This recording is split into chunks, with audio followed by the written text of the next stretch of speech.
Hey guys, welcome back to Big Joe Backyard Barbecue. I'm Oded Eshel with Embers Only Barbecue. Today, we're cooking the barbecue holy grail, Texas brisket.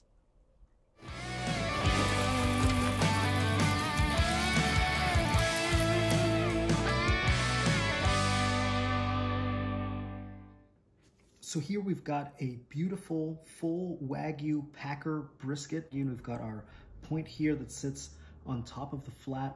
As far as trimming goes, we're going to try and take out any kind of oblong pieces here and here, and we want to trim this fat cap down so it's about 1/4 of an inch.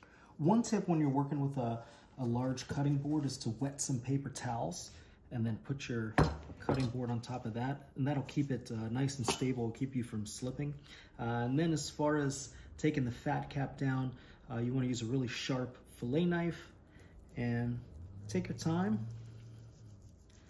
And we're going to take this down to 1/4 of an inch.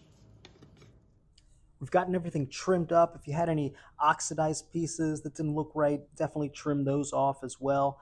But now we're ready to go ahead and get this seasoned Texas style. So I want to give a shout out to my buddy Frank Kankowski from Austin, Texas. He's a good friend of mine. He gave me this recipe. He's an amateur barbecue judge, and this one's going to be phenomenal. So seasoning on this is going to be pretty simple. We're going to go very liberal on kosher salt, fresh cracked pepper, and then onion powder, and not the granulated onion powder. It needs to be the really fine powder.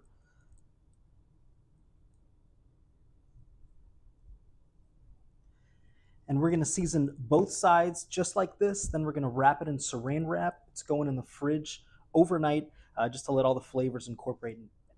Our brisket is rested overnight. Everything's set really nicely. We're going to go ahead and throw it onto the Big Joe 3. And now it's raining cats and dogs outside, so I'm not going to take the camera out there, but we cleared out all of the ash.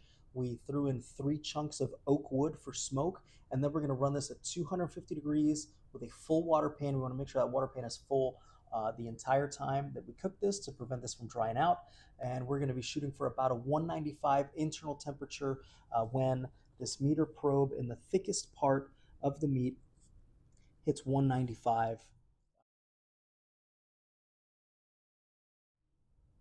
Now for me, the most frustrating part with brisket is you spend all this time, you craft this beautiful thing, and then it comes out dry at the very end. So a couple practical tips for how to not dry out your brisket. One is higher quality meat leads to much more tender and juicier briskets. So we start at choice, then you go to prime, then you have Wagyu.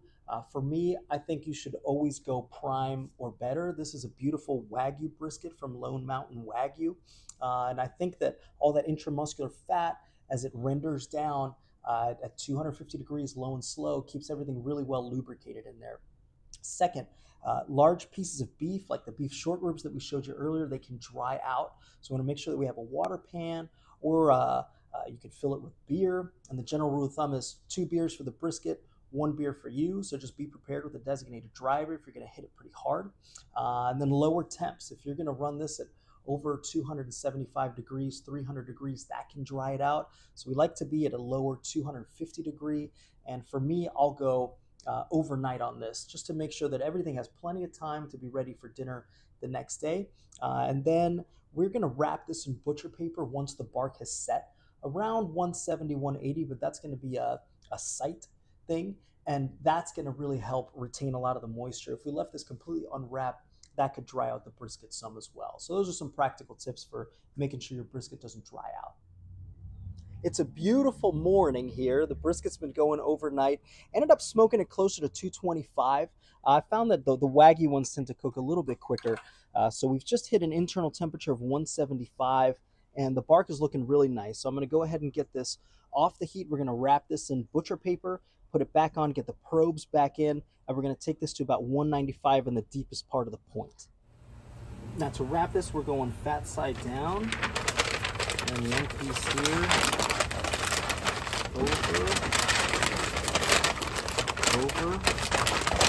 and then come back down like that, just like a burrito. We've hit internal of 195, and so total cook time was about 14 hours. We had about 11 hours on the overnight between 225 and 235, and then 3 hours wrapped in the butcher paper here. We're going to go ahead and get this wrapped up in 3 layers of aluminum foil and then into a cooler with a few beach blankets wrapped around it as well. We're going to rest this for 4 hours. We ended up resting for 5 hours, but this thing smells and looks delicious. Now we're going to go ahead and get it sliced up. You can tell that it's nice and jiggly the way a good brisket should be.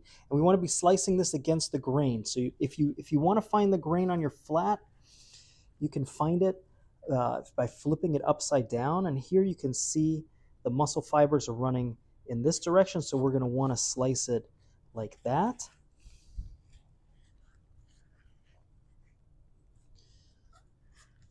So now we'll be slicing like this.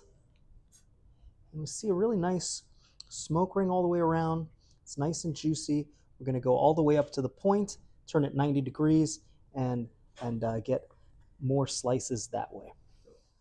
Now you could separate the point from the flat because the grains run separately, and then you just run your knife kind of where the fat vein is, and then you'll be able to see your grain much easier and slice against the grain, and then you can do it for both, and you'll have a fattier point and a leaner flat. This is Texas style brisket. You can do slices, you can chop it up. We left some whole just to keep it warm for a little bit longer, and I mean, it looks absolutely delicious. That's amazing. We got some great smoke from the oak. It is super tender, incredibly juicy, just comes apart. Great smoke ring. This one's delicious.